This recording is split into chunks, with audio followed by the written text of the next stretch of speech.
Hi everyone, कैसे हो आप सब। तो चलिए आज की एक्सप्लेनेशन शुरू करते हैं। तो जैसा हमने लास्ट एपिसोड में देखा था कि अल्फा और कोई नहीं बल्कि डेरेक का ही अपना अंकल पीटर ही था, जिसे देख डेरेक काफ़ी शौक में था कि आखिर पीटर ने इसे इतनी बड़ी बात क्यों छुपाई।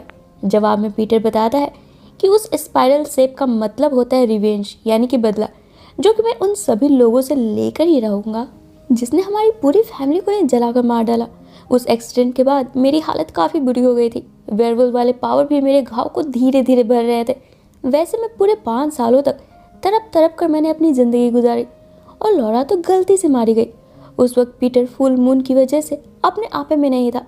उसी बीच लॉरा गलती से इसके हाथों से मारी गई, जिसके लिए पीटर बहुत शर्मिंदा है, पर अपने गुनहगारों को कभी नहीं ये छोड़ने वाला।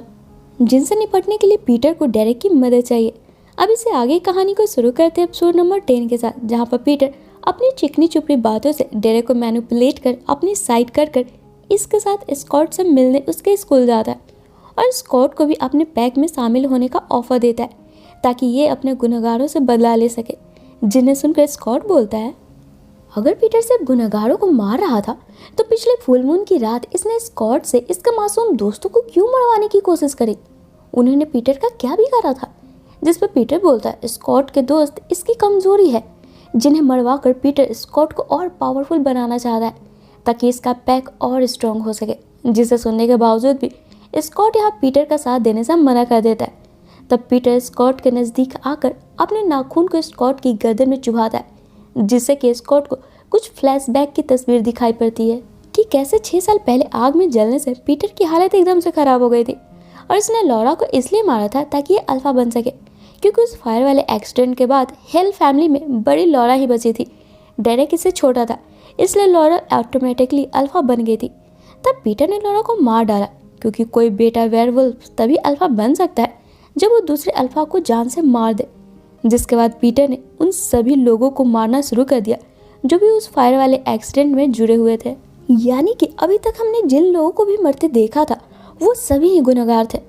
और इसी के साथ अब स्कॉट को प्रेजेंट में होश आ जाता है, जहाँ पर स्टाइल इसके पास होता है और डेरेक पीटर के साथ यहाँ से जा चुका होता है। तो दूसरी तरफ एलिसन रात को स्कॉट को काफ़ी मिस कर रही होती है, पर ये चाहकर भी उसे बुला नहीं पाती है क्योंकि क्रिस अभी भी इनके रिश्ते के खिलाफ था। कि तभी यहाँ एलिसन को बेसमेंट से आवाज़ आती है, जिसे जब एलिसन देखने जाती है ये देखती है केट और क्रिस किसी एरो हेडेड हथियार के बारे में डिस्कस कर रहे होते हैं। तब पहले तो एलिसन बस चुपचाप इनकी बातें सुन रही होती है और इनके जाते ही इस हथियार को चुरा लेती है, क्योंकि एलिसन को अब अपने डैड पर भी शक होने लगा था। एलिसन को ऐसा लग रहा था जैसे बीकन हिल्स में हो रहे एक्सीडेंट के बारे में इसके डैड और बुआ को सब मालूम है, पर कोई भी खुल के एलिसन से इस बारे में बात तक नहीं कर रहा है। वही अब हम केट को देखते हैं, जो कि एलिसन को इस एरो को चुराते देख रही होती है और मुस्कुरा भी रही होती है, क्योंकि जैसा अब तक के एपिसोड्स में हमने देखा है केट तो कब से ही एलिसन को सारी सच्चाई बताना चाहती है, पर अपने भाई क्रिस की वजह से ये साफ साफ बता नहीं पा रही है। वहीं अगली सुबह होते ही एलिसन इन एरोस को लेकर लीडिया के साथ जंगल में निकल पड़ती है प्रैक्टिस करने के लिए। जिसके बाद हम जैक्सन को देखते हैं, जिसकी कार अचानक से बीच सड़क पे ही खराब हो गई थी। अब चूंकि क्रिस की नज़र तो जैक्सन पर ही थी, क्योंकि कल रात से ये जैक्सन पर नज़र रख रहा था। लिफ्ट देने के बहाने क्रिस जैक्सन के पास आकर इसके गर्दन पर पंजों के निशान के बारे में पूछने लगता है, क्योंकि जैक्सन को क्रिस के हंटर होने वाली बात स्कॉट ने कल रात में ही बता दी थी।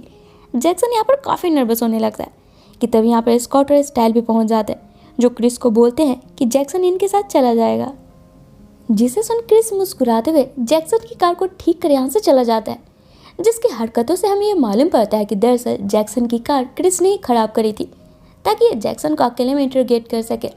अब यहाँ पर क्रिस के जाते हैं स्कॉट जैक्सन को बताता है कि असल में क्रिस को जैक्सन पर शक है, इसलिए वो जैक्सन के पीछे पड़ गया है।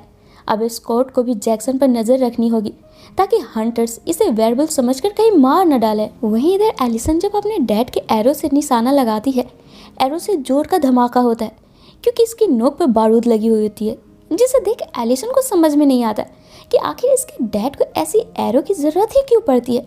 कि तभी यहाँ पर स्कॉट भी आ जाता है और फाइनली दोनों मिलकर एक दूसरे के साथ पैचअप कर पहले की तरह बातें करने लगते हैं। वहीं आगे अब हम रात के वक्त इस स्टाइल को देखते हैं, जिसे कि पता था कि बीकन हिल्स में हो रहे इंसिडेंट वाले केस इसके डैड ही देख रहे हैं, पर उस केस के लेटेस्ट अपडेट हेडसन से पुलिस को क्या मालूम पड़ी है ये जानने के लिए स्टाइल बड़े ही स्मार्टली तरीके से अपने डैड को बैक टू बैक ड्रिंक पिलाकर टल्ली कर देता है और इनसे सारी जानकारी हासिल कर लेता है, जिसमें कि कुछ खास स्टाइल को मालूम नहीं चल पाता है। इसके डैड जो भी बोलते हैं स्टाइल को तो वो सब पहले से ही मालूम थी। वहीं इधर स्कॉट जंगल से एलिसन को लेकर अपने घर आ जाता है ताकि दोनों आराम से बात कर एक दूसरे के साथ वक्त गुजार सके। कि तभी यहाँ पर स्कॉट की मॉम आकर बताती है कि आज रात ये भी डेट पर जा रही है, जिसे सुनकर स्कॉट को काफ़ी अच्छा लगता है क्योंकि इसके डैड के गुजरने के बाद स्कॉट ने पहली बार अपनी मॉम को इतना खुश देखा था। पर जैसे ही स्कॉट अपनी मॉम के डेट के लिए दरवाज़ा खोलता है, ये देखता है ये तो पीटर है, जो कि स्कॉट को बोलता है कि स्कॉट के पास आज रात तक के सोचने का वक्त है। अगर स्कॉट इसके पैक में शामिल नहीं हुआ तो ये इसकी मॉम को अपने पैक में शामिल कर लेगा, इसी की तरह वेयरवुल्फ बनाकर। तब मजबूरन अपनी मॉम की खातिर स्कॉट को भी पीटर के पास आना ही होगा।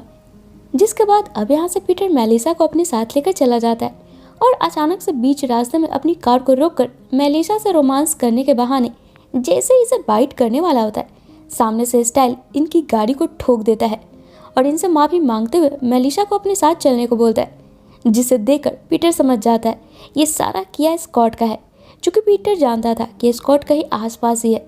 पीटर मुस्कुराते हुए बोलता है, अपनी माँ को तो बचा लिया, जैक्सन को कैसे बचाओगे। जिसके बाद अब हम डेरेक को देखते हैं, जिसे कि अभी भी अपने अंकल पीटर पर ही यकीन था। वो पीटर के कहने पर जैक्सन को अपने साथ अपने घर लाता है ताकि ये जैक्सन को मार सके। जहाँ पर चूँकि केट की नज़र भी जैक्सन पर ही थी, इसे डेरेक के साथ देखकर केट भी इन्हें फॉलो कर इनके पीछे आ जाती है। जिसके कुछ देर बाद स्कॉट जैसे ही जैक्सन को बचाने पहुँचता है, बाहर से हंटर्स भी इन्हें चारों ओर से घेर कर गोलियाँ चलाने लगते हैं, जिसमें से एक गोली स्कॉट को लग जाती है। तब डेरेक यहाँ पर जैक्सन को छोड़कर स्कॉट की जान बचाने के लिए स्कॉट को यहाँ से भागने बोलकर खुद अपने घर से बाहर निकलता है ताकि ये हंटर्स का ध्यान खुद पर कर सके। पर इसी बीच डेरेक खुद ही इन हंटर्स के हाथों पकड़ा जाता है, जहाँ पर डेरेक को पकड़ने के बाद केट फौरन ही एलिसन को मैसेज कर एक खास लोकेशन पर बुलाती है, जहाँ जाने पर केट एलिसन को बिना इसके डैड के परमिशन के ही डेरेक के वेयरवुल्फ वाले फॉर्म में दिखा देती है, जिसे देख एलिसन को अपनी आंखों पर यकीन नहीं हो रहा होता है, ये सोचकर कि इनकी फैमिली वेयरवुल्फ का शिकार करती है। वहीं अब एपिसोड के आखिर में हम स्कॉट को देखते हैं, जिसकी हालत बहुत ही नाजुक होती है। तभी इसका बॉस डिटेन स्कॉट को अपने साथ क्लिनिक में लाकर स्कॉट की ट्रीटमेंट करता है, जिसके कुछ ही देर में स्कॉट बिल्कुल ठीक हो जाता है, जिसे देख डिटेन स्माइल करता है, जैसे कि डिटेन को इन वेयरवुल्फ्स के बारे में काफ़ी जानकारी है। और इसी के साथ ये एपिसोड यहीं पे ख़त्म हो जाती है। तो फ्रेंड्स, इससे आगे के एपिसोड ना बहुत ही इंटरेस्टिंग होने वाली है, जिसे देखने के लिए आप हमारे चैनल पे यूँ ही बने रहे। और अगर आपको मेरा आज का वीडियो पसंद आया हो तो इसे लाइक और शेयर करना बिल्कुल ना भूलें। साथ ही अगर आप मेरे चैनल पर न्यू हो तो इसे ऑल बेल नोटिफिकेशन के साथ सब्सक्राइब भी ज़रूर कर ले, ताकि मैं जब भी अपने चैनल पर न्यू वीडियो डालूँ ना आपको उसका नोटिफिकेशन मिल जाए और मुझे आप सबका सपोर्ट। तो चलिए फिर मिलते हैं अपने नेक्स्ट वीडियो में। Till then take care and bye bye.